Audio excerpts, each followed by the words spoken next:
Daniel and Ruth Akinwale's love story was one many people admired. They met in church, where Daniel sang in the choir and Ruth taught children during Sunday school. Their friendship grew slowly, gently, like something meant to last. By the time Daniel proposed, no one was surprised. Their wedding day was filled with joy. Drums sounded, people danced, and elders prayed long prayers over them. "Your home shall be filled with laughter," one woman prophesied. "You will carry children that will make you proud," another said. Ruth held on to those words like treasure. The first year of marriage was peaceful. They laughed often, prayed together, and dreamed about the future. Ruth imagined a child running through the house, calling her Mama. Daniel imagined teaching his son how to pray. But months passed. No child came. At first, Ruth stayed hopeful. "God's time is the best," she would say, smiling bravely. But every month that ended in disappointment chipped away at her heart. By the second year, the question started.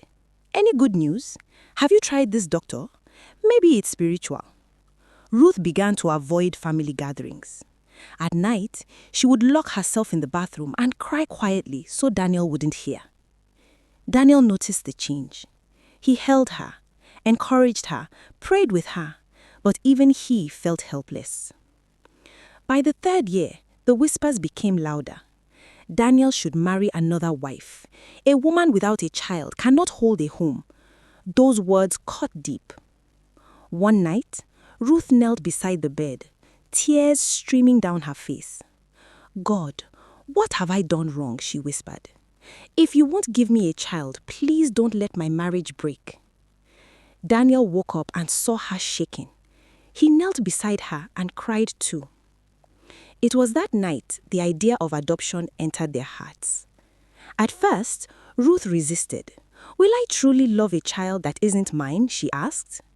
Daniel answered gently, "Love is not in blood. Love is in the heart." They prayed about it for months. Then one Saturday, they visited an orphanage. Children ran around laughing and shouting. But in one quiet corner sat a little girl. She wasn't playing. She wasn't crying. She was just waiting. Her name was Amara. She had lost her parents in an accident and had moved between homes that never lasted. When Ruth knelt in front of her and opened her arms, Amara froze. She had been hugged before and abandoned after. Slowly, she stepped forward and held Ruth tightly. Ruth felt something break inside her. "This is my child," she whispered. Daniel knew it too. The adoption process wasn't easy, but months later, Amara came home. That first night, Amara refused to sleep alone. "Please don't leave me," she whispered, gripping Ruth's wrapper. Ruth kissed her forehead. "I promise." For 2 beautiful years, that promise stood strong. The house came alive again. Ruth braided Amara's hair every morning. Daniel helped her with homework. Neighbors admired how happy they looked. People said, "This child healed their home." And then, everything changed. One morning, Ruth felt dizzy, then sick, then weak. At the hospital, the doctor smiled. "Congratulations, madam, you are pregnant." Joy exploded. Phones rang, songs were sung, Thanksgiving filled the house. But while everyone celebrated, Amara stood quietly in the corner, watching Ruth smile at her growing belly. That night, Amara asked softly, "Mama, will you still love me when the baby comes?" Ruth smiled quickly. "Yes, of course." But deep inside her heart, something shifted, and that shift would soon destroy everything. The joy of Ruth's pregnancy did not fade quickly. For weeks, the house was filled with prayers, visitors, and congratulations. Ruth glowed with happiness. Daniel could not stop smiling. Everyone said God had finally remembered them. But beneath the joy, something dark was quietly growing. At first, it was almost unnoticeable. Ruth became tired easily. She complained of body pains and nausea. Amara was told to give her space. "Mama is tired," Ruth would say. "Go and play." Amara obeyed without complaint. She watched Mama from a distance, hoping the old warmth would return, but it didn't. As Ruth's belly grew bigger, her patience grew smaller. Little things irritated her. Amara's voice sounded too loud. Her presence felt unnecessary. "Why are you always following me?" Ruth snapped one afternoon. Amara froze. "I just wanted to help, Mama." "I didn't ask for help," Ruth replied sharply. Daniel noticed the change but brushed it aside. "It's pregnancy stress," he told himself. "She will be fine." But Amara felt it deeply. She stopped asking questions. She stopped laughing freely. She learned to stay quiet. When Ruth gave birth to a baby boy, the house exploded with celebration. Drums were beating, songs of thanksgiving filled the air, relatives poured in with gifts, wrappers, and envelopes of money. Daniel carried his son proudly. "My heir," he said with joy.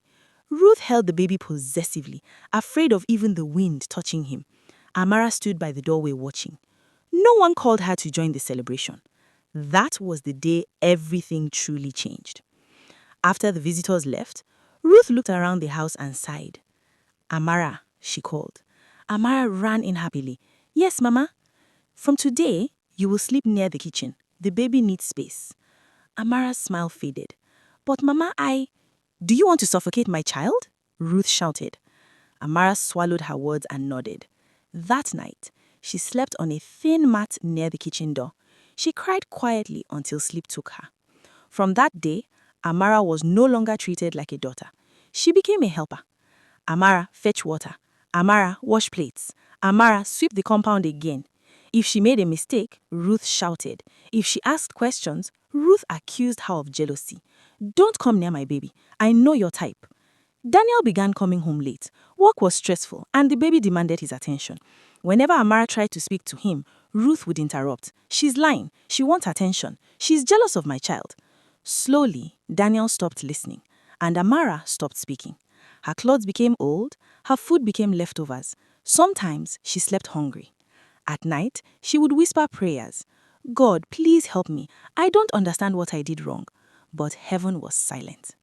One afternoon, Ruth returned from the market angry. The baby was crying loudly. "Amara!" she shouted. Amara rushed in. "Yes, Mama. Why is my child crying? What did you do?" "I didn't touch him," Amara replied in fear.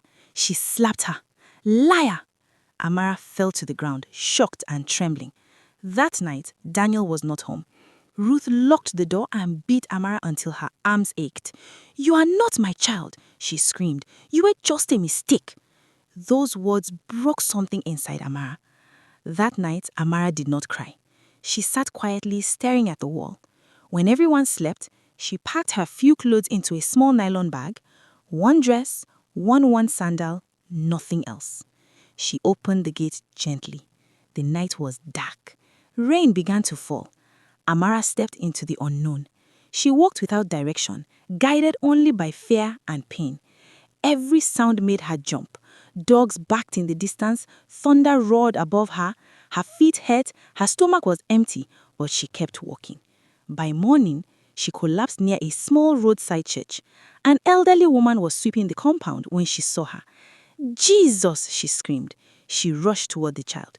"Whose child are you?" Amara tried to speak, but fainted. The woman's name was Mrs. Okori. She called her husband immediately. They carried Amara inside and cleaned her wounds. When Amara finally woke up, she cried uncontrollably. Between sobs, she told her story. Mrs. Okori held her tightly and wept. They had lost their only child years back, and after that loss, they never conceived again. As Mrs. Okori listened, she whispered, "God, is this how you answered us?" They took Amara to the pastor, who involved the authorities and ensured everything was done properly. Amara stayed with them.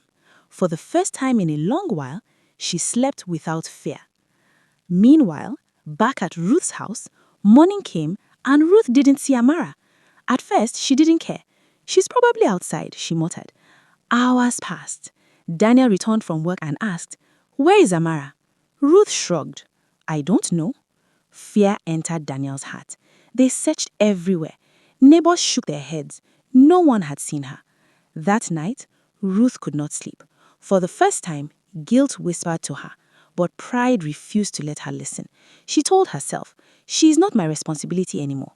But deep inside, she knew something precious had left her house forever. Life began again for Amara in a way she never imagined. The Okori household was quiet, gentle, and full of warmth. Mr. Okori was soft-spoken and patient. Mrs. Okori was motherly in every sense of the word. From the first day Amara stayed with them, they made one thing clear: you are safe here. Those words alone healed wounds no medicine could touch. At first, Amara struggled to believe it. She flinched whenever someone raised their voice. She woke up crying at night, expecting to be beaten for mistakes she never made. Mrs. Okori would rush to her side, hold her close, and whisper prayers until she slept again. Slowly, Amara learnt what real love felt like. They enrolled her in school. On her first day, Mrs. Okori braided her hair carefully and packed her lunch with care. When Amara returned home smiling, the Okoris cried tears of joy. She began to thrive. Amara was intelligent and kind. Teachers noticed her dedication. She studied hard, not because she was forced to, but because she wanted to succeed. Years passed quietly.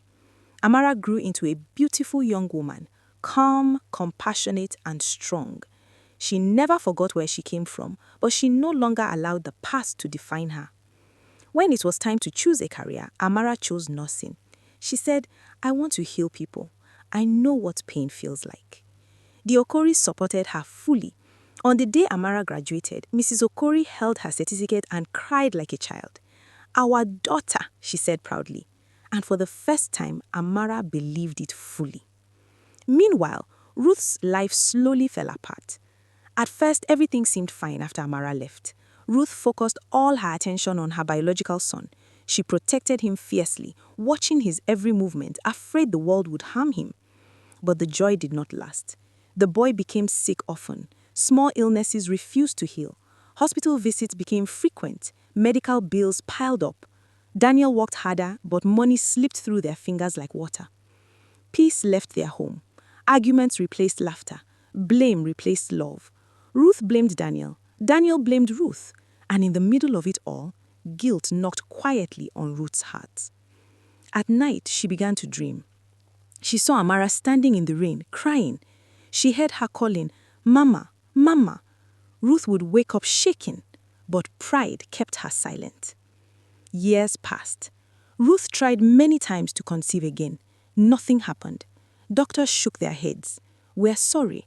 The words cut deeper than any insult ever had. Ruth began to understand, too late, that she had rejected a blessing.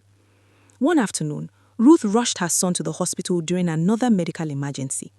She sat in the waiting area, exhausted, broken, praying silently. "God, please help my child," she whispered. "I can't lose him." Footsteps echoed down the hallway. A nurse walked towards her, calm and confident, dressed neatly in uniform. Ruth looked up. Their eyes met. Time froze.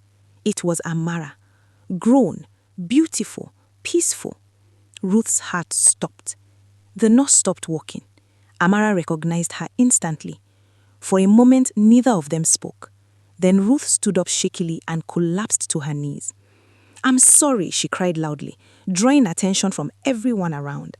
"I destroyed what God gave me. Please forgive me." People watched in silence. Amara knelt down and held her hands. "I forgave you a long time ago," she said gently. Those words broke Ruth completely. Amara helped Ruth to her feet and attended to her son professionally, without bitterness, without anger. Ruth watched her in awe. This was the child she once called nothing. After the treatment, Ruth tried to speak again. "Can I see you again?" she asked. Amara smiled sadly. Life has moved on. And it had. That evening, Ruth returned home and sat quietly. For the first time, she accepted the truth. God had given her a child to love, and she failed. But God, in His mercy, did not abandon the child. He simply placed her where she would be cherished. Final moral lesson. Not blood does not define love. Responsibility does. Never mistreat anyone God places in your care. A child is not a replacement. A child is a blessing. God never forgets kindness, and he never ignores cruelty.